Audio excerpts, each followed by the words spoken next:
Westside Decorating Center. Visit them at 5789 State Street in Saginaw or online at westsidedecoratingcenter.com. Charlie Rood filled in for the first hour. Want to thank him for his help with that. Talked to some very interesting guests there, including Chris Sabrin of the Children's Grief Center. Talk a little bit about an event they have coming up. But we're going to shift gears a little bit today. And I'm petting a dog right now. And it feels good. I'm joined today by Katie Loisel. She is a school social worker with the Bay Aranac ISD, and she is the handler, is that the right word? Handler for Pippa the therapy dog at Bay City Central. So, Katie, thank you for joining us today. My pleasure. And thank you for bringing Pippa. Oh, yeah. I was saying before we went on the air, I think this is the first time I've been in the studio with an animal. And it's nice. Yeah. I like it. She is a nice, relaxing presence. Absolutely. So, let's start with the elephant or the dog in the room. Yep. Pippa, tell us a little bit about her. How old is she? What she do? Pippa's almost 2. She is a purebred golden retriever.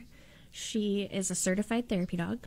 She's certified through Alliance of Therapy Dogs. She has some AKC certifications. Canine Good Citizen. She has a novice trick dog certification, which I can get into that. My students actually got that for her.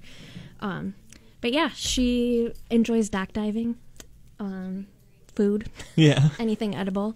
She's got more credentials than I do, She has probably more credentials than I have, too. Yeah. So, and she generally does my job better than I do, too. Well, I think it's part of being a dog. It kind of comes with the job description there.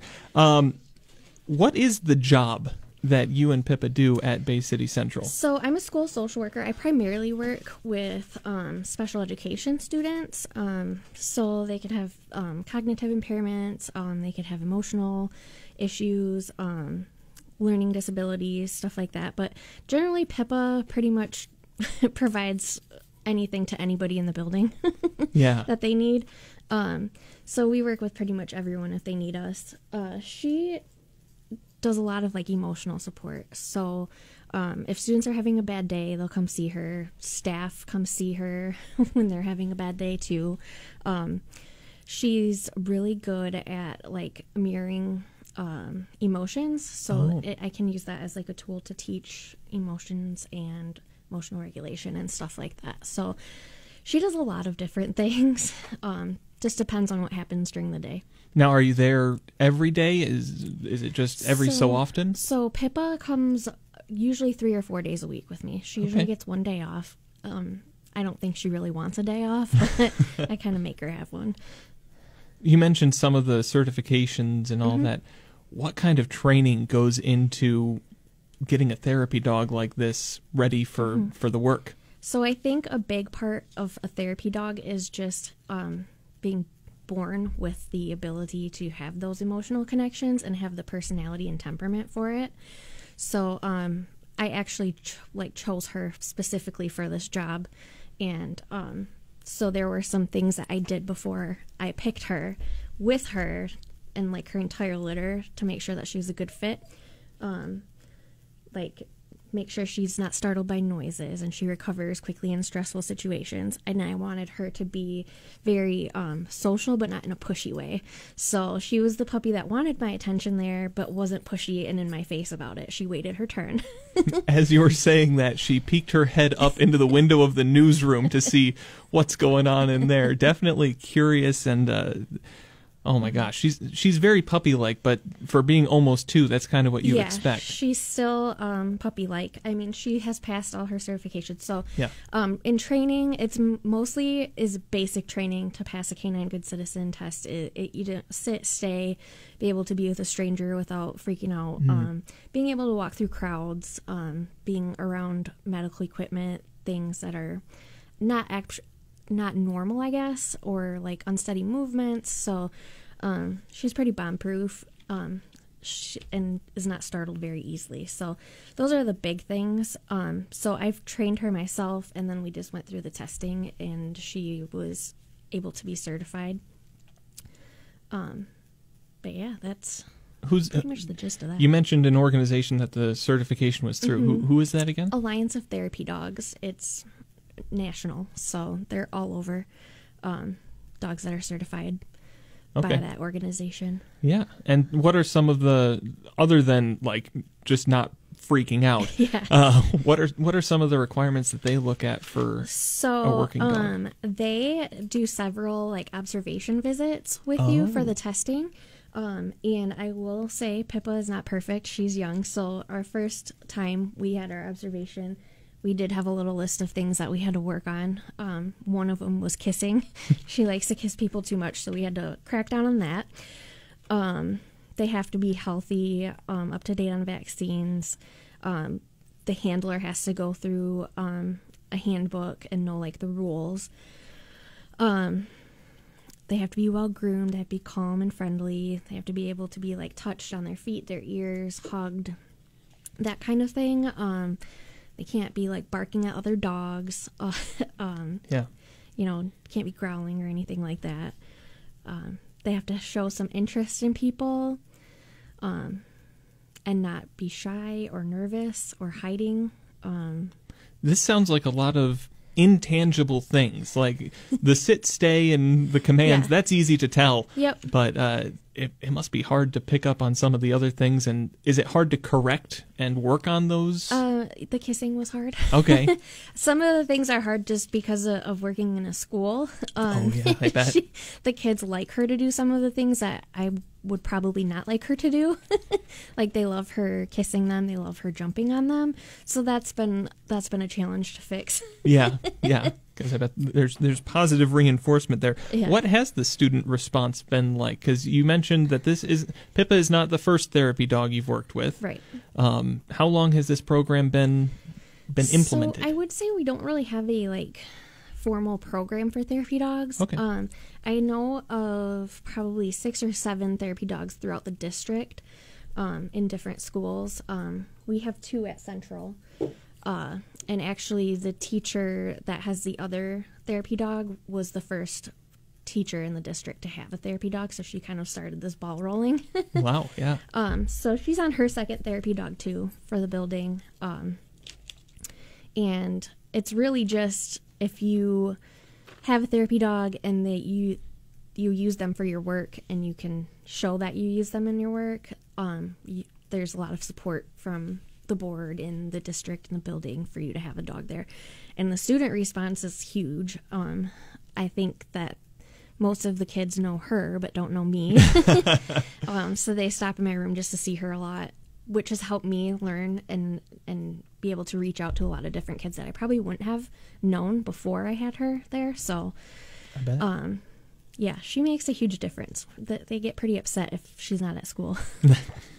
I can imagine, but it's awesome to hear that there's acceptance not only from the student body, but from the school district as well. Yep. To make this a tool they recognize kind of how useful it is. Yep.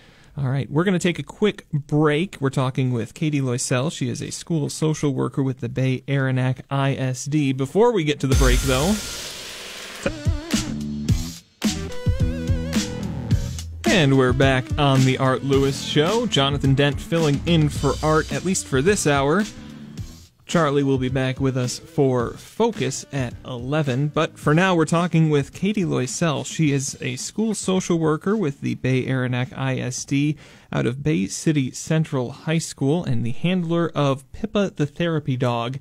We spent the whole first segment talking about Pippa, but the role of a school social worker is pretty interesting in and of itself. What exactly is your role there at Bay City Central?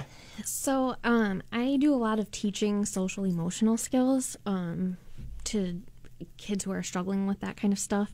And so that's kind of how Pippa is able to help me because she's a good example for them, which sounds weird, but she, in dog years, is a teenager too, so she kind of is not perfect and kind of makes impulsive choices, kind of like teens. So, sometimes we have I think the most recent thing that happened is that kids have been asking about and I've been able to use as like a tool is she kept trying to take her brother her other dog, my other dog, his bone out of his mouth, and he was telling her not to, and she didn't care, and she impulsively like tried to take it, so he nipped her face. So my kids are like, what happened to her face? I'm like, well, this is what happened. She makes not very smart choices sometimes too, but then we learn from it. So she's probably never going to do that again. But that's kind of how I can compare to like the choices that they're making as teens, and like impulsive choices like ADHD kind of stuff. That's Pippa. So she can relate to that, and I think they relate to that because she's not perfect, and she can, you know, do kind of things that they do, but in the dog world. And it's one thing to hear an adult say, I made this mistake when I was a kid, don't do it. It's another thing to hear, this is what the dog did yesterday. Yep. Yeah. And anyone who's trained a dog will tell you that body language is a huge part of communication. Does that help? That is a huge thing. So she generally can mirror the feelings of students. So if they come in and they're sad, she's generally really calm and cuddly and just sets her paw on them or cuddles them. If they come in with high energy, she's high energy. So she gets excited, she wants to play. So that's really helpful in teaching that kind of thing, like regulating those emotions, if they're too high or too low. So she's really good at that, actually. She's good at helping me with social skills. She's a good talking point. There's a lot of kids that come to see just her, but then there's kids from all different groups that are coming to see her. So then they all interact together. That's cool. Yeah. It becomes kind of a safe social space. It is, yep. Where there's a focus point. Yep. But, and then there are some times that she works as like a de-escalating tool. Like if kids are really worked up or angry or having some kind of meltdown, a lot of times they'll bring them down. And if she's there, she's really good at calming kids down very quickly. It just changes their entire mood, I guess, having her around. How often are you seeing kids at Bay City Central?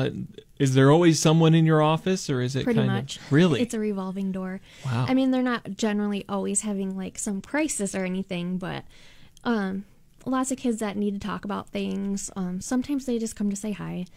But yeah, I mean, in a building with 1,000 kids, there's a lot going on. Yeah, I bet. You're probably not the only social worker there, are you? I am the only school social worker for, like I said, I primarily work with special education, but we have another social worker that works with the rest of the population of the school, and then we have our school counselors as well.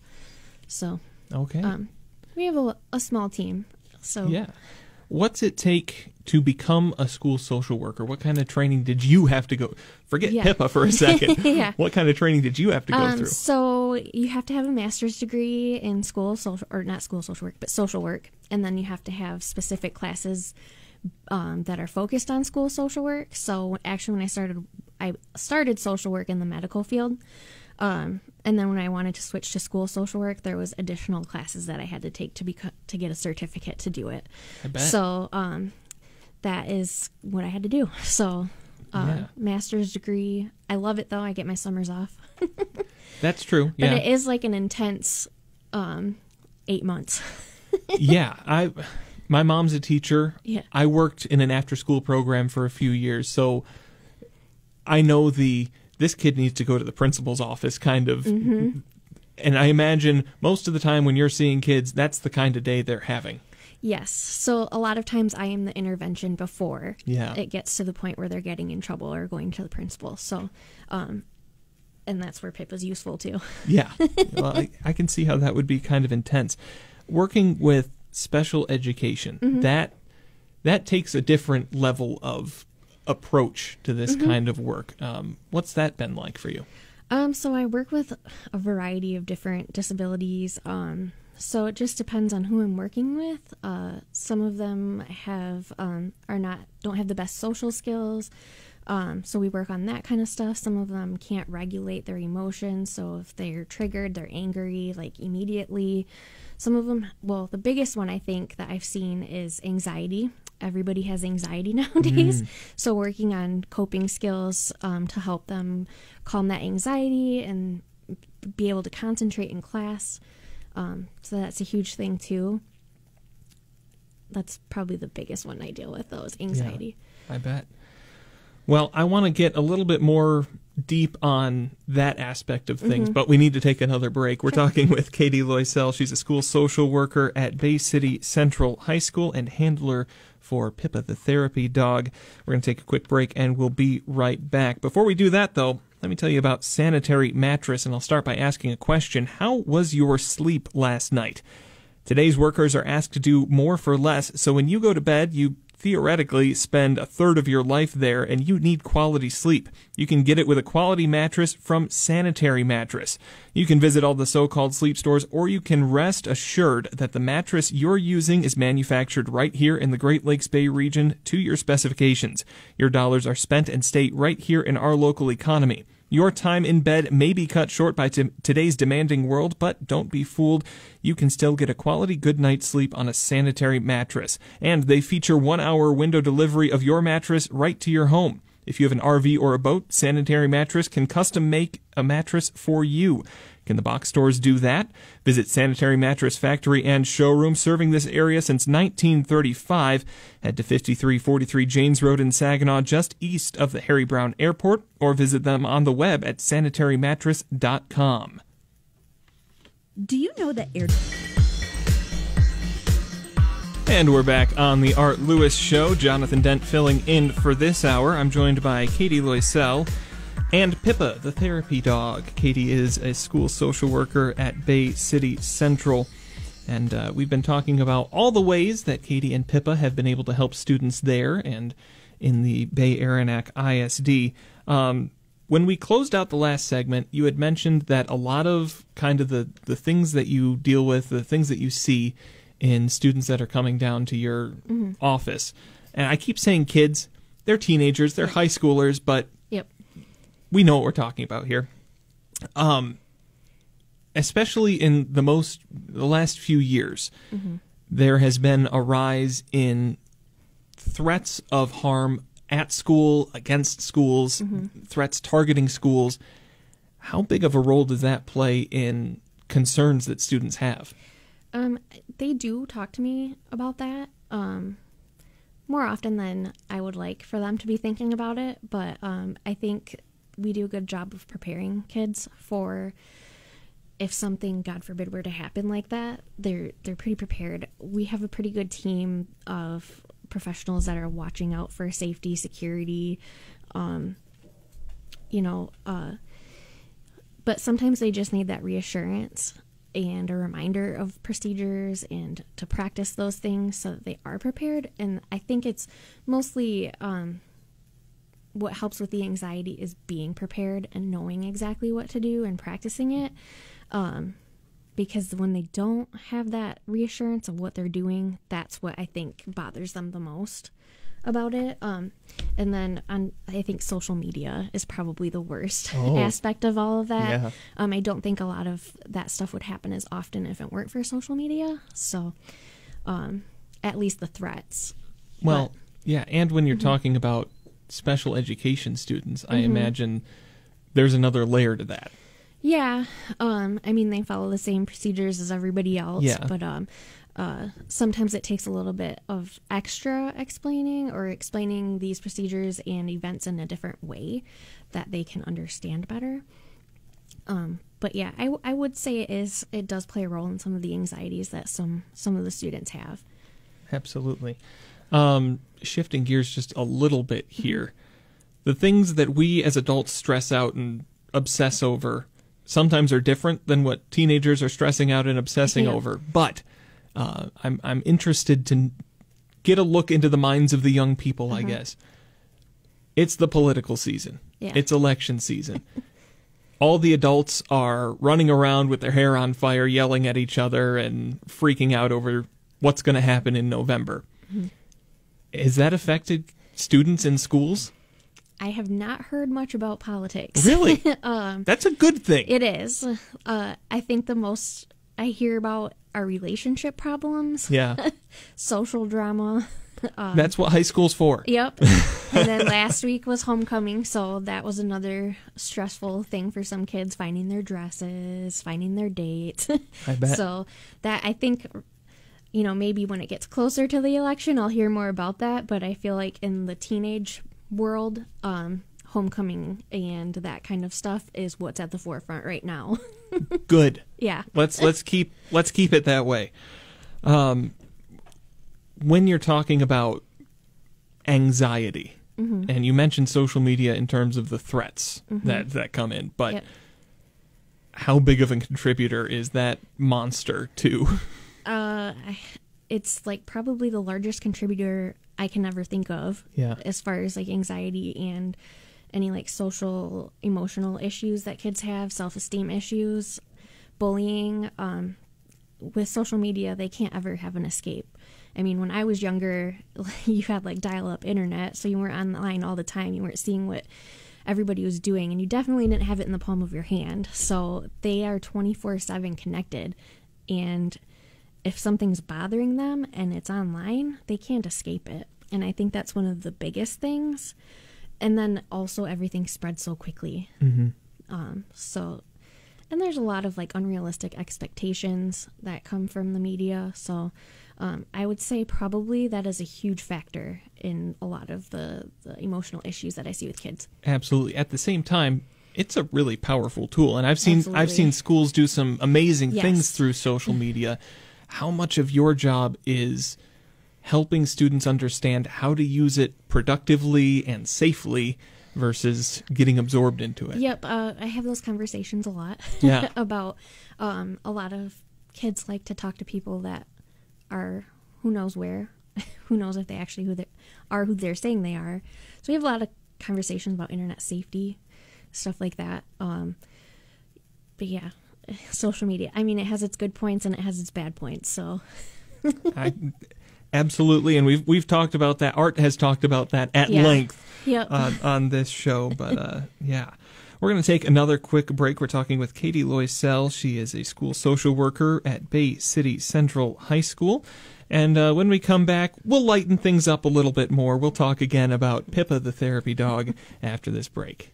Better access. Good morning and welcome back to the Art Lewis Show. Jonathan Dent filling in for Art, at least for a few more minutes here. I'm joined by Katie Loisel. She is the school social worker at Bay City Central High School and handler for Pippa the therapy dog. Katie, a little bit earlier on, we were talking about some of your work with special education students, and off the air, you told me about a really cool program that they have going on there, and I said we gotta talk about this. So let's do it. So our self-contained classrooms have some amazing teachers, and they do some amazing things to help their students learn job skills, and they also like incorporate everything that they're learning into like these programs. So one of our classrooms makes dog treats and sells them, and it's like a legit business. They have an LLC, and they send their treats out to be tested to make sure that they're up to standard and they will last a certain amount of time. So they've all gone through this process with the teacher, and so they're learning from that. Pippa's official taste tester, so she gets a lot of treats when they're making their products. So they actually make the treats from scratch. The whole class has a different part that they play in that process, and then eventually, like, they'll sell them at local bazaars or things like that, or they sell them right out of the classroom. The other classroom makes a lot of like animal themed crafts and decorations and things, and they do the same thing. They'll go to the bazaars with the Bark Biscuit class and sell stuff, and it's amazing. It really gives the students a sense of purpose, I think, and helps them build confidence and feel that accomplishment when they get their money back. And usually the money that they make goes to like field trips and stuff like that. That's cool. Yeah, so it's a pretty amazing program, and I can't say enough good about some of the things that are happening at Central. That's awesome. And I know they've had a recent, I'd say recent, it's in the last couple of years, the overhaul of kind of how Bay City Central is structured, and and with the freshman focus and all of that. So definitely some things moving over there. Yep. It's cool to see the focus on small business, though. So you said they set up an LLC. Do they walk through every single step of that with teachers? They helped the teacher. Yeah. Like, she went through it and they went through it with her. So it was kind of just a big class project kind of thing that they learned about the process of how to start it and all of that stuff. And then how to run the business. This is stuff that I wish I learned in high school. Yeah. And I mean, this is a special education class. So, the gen ed kids have the central store, the Wolves Den, that they run to, and they sell sweatshirts and all kinds of things out of there, and they sell stuff at the football games. So there's a lot of that stuff going on at school too, which is fantastic. And like you said, they have the freshman focus, which is now 10th grade too. Yeah. So it's kind of moving up to all 4 years. So we're like right in the middle, half and half. And then they have the 5th year that you can go to Delta, and it's paid for by the school district. So you can start working on your degree. Yeah. There's a lot of very cool things happening at Central right now. And I'm sure at least where the dog treats are concerned, Pippa is very grateful to be a part of that process. Oh, yeah. Yep. She likes to try to go to the kitchen when they're making them because she can smell them, but... Oh, smart dog. Yeah, but usually when they're making them, they'll bring the ones that are like deformed or, the scraps, and she gets to eat the treats. You mentioned among her many certifications, there wasn't a taste testing certification, but you did mention tricks. Oh, and yeah. You said that was a gift from students? Okay, so I've taught Pippa all of her like basic commands, like sit down, like all the stuff that she needed to pass, like some of her certifications. So my students have actually all last year worked all year teaching her all different tricks so that she could get an AKC trick title. That's awesome. So by the end of the year, she had enough tricks. She got tested, so she has a novice trick title through the AKC, and that was 100% done by the students. They taught her everything. So they're pretty proud of that, and now they're working on her next step of the, not the novice, but the, I don't know what it's called, but it's like whatever a step the next higher. Step is, yeah. She has to know more tricks. So they're working on that now. So they are pretty proud of that, and I mean, she gets worked on, like they work on her tricks every day. Every day. So she gets a lot of food at school. Yeah, well. But I think that was one of the coolest things because none of that came from me. That was 100% the kids. And we talked about it a little bit earlier that the response to the therapy dog being in the school has been positive. And that's that's got to feel good on your side of things. And she's involved in pretty much everything. She goes to the pep rallies. She has a jersey that she wears. Last week we made her tail purple, so everybody loved that.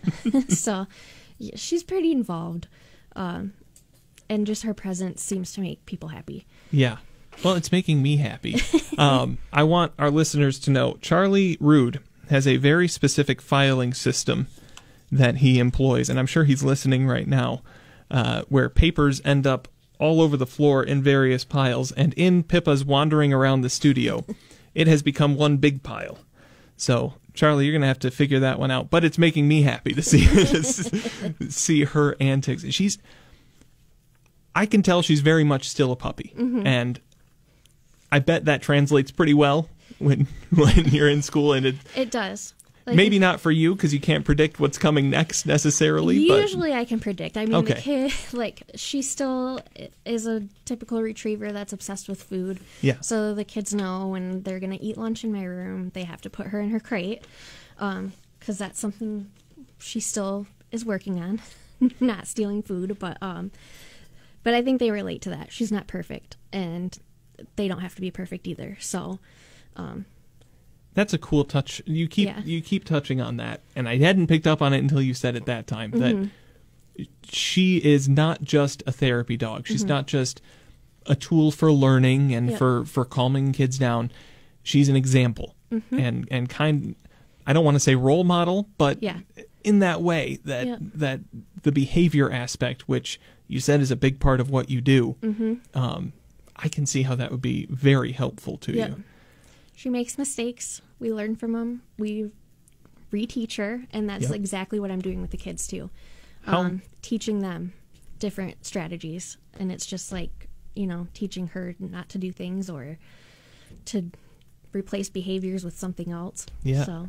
How tough is it to maintain, once you get her to a certain point in her behaviors, does she kind of stick and that's how she's going to be? I imagine in the first few months or years that's kind of true, but what kind of maintenance goes into keeping her ready for work? Yeah. I don't really do anything in particular. She just knows when we go to school, it's work time. She is not the same dog at my house that she is at school. Really? She's a bit of a terror at home. She likes to jump the fence. So she visits my neighbors a lot. But at school, she is a totally different dog. She knows when she's working. She's getting at the tag on one of Art's pieces of equipment back there. But yeah, at school she takes her job pretty seriously for the most part. Good. Yeah. That's good to hear because that matters. So, is there anywhere people can find out more about Pippa? Or is there any? I don't know. Are there any opportunities at football games or whatever to meet Pippa? Possibly. Potentially, if not, I would fine. probably have to get permission to take her to a football game. But she's usually at school all day, every day. Yeah. So if you're a parent and you're picking up your kid, she's probably there if you want to see her. Well, that's a very cool resource to have available for students. And you said it's all around the state, all around the district, but for high schoolers, I think it probably resonates pretty well. So thank you for what you do. Thank you for joining us, and thank you so much for bringing Pippa in with you this morning. Thanks for having us. All right. That's Katie Loisel. She is a school social worker at Bay City Central High School. We'll be back to close out after this. Join us Friday, October 11th. That'll do it for today's edition of the Art Lewis Show. Want to thank Katie Loisel for coming in, as well as bringing Pippa. Up next is the Focus program. Charlie Rood filling in for that. But first, the news. Broadcasting from the store. This is CBS News on the Hour, sponsored by O'Reilly Auto Parts. I'm Steve Kathan. As people leave Florida's west coast ahead of Hurricane Milton, this man's heading home to Florida from Boston to secure his house. Power's a concern, so just, generator and stuff like that. I think filling up the bathtub with water, just in case that happens.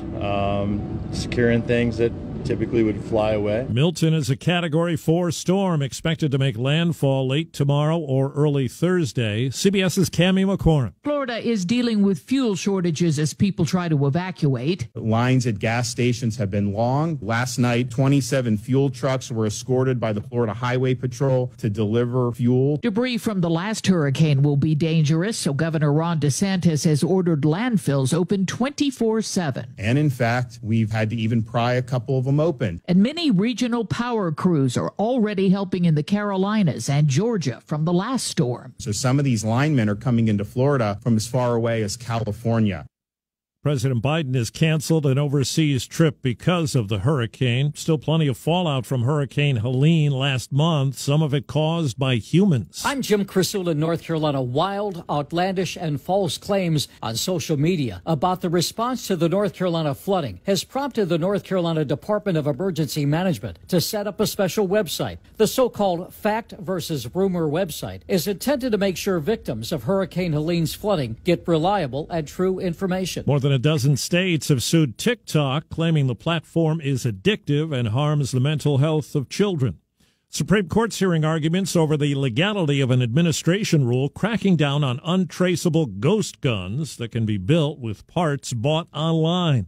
Solicitor General Elizabeth Prelogar. The kit is intended and designed to produce that functioning weapon in a very short amount of time by people who don't know anything about guns and can do it with relatively little skill. Overseas, Jerusalem reporter Linda Gradstein has the latest on Israel's military push in Lebanon. The Israeli army said that Suhail Hussein Husseini, the head of Hezbollah's logistical headquarters, was killed in an Israeli strike on Beirut. The airstrike came as Israel expanded its ground offensive across southern Lebanon to the Mediterranean coast, sending a 4th division across the border. Israel says its goal is to destroy Hezbollah infrastructure near the border with Israel to allow more than 60,000 residents to return to their homes. Reports say the NFL's New York Jets have fired head football coach Robert Saleh after a 2-3 start to the season. Wall Street Dow is up 35.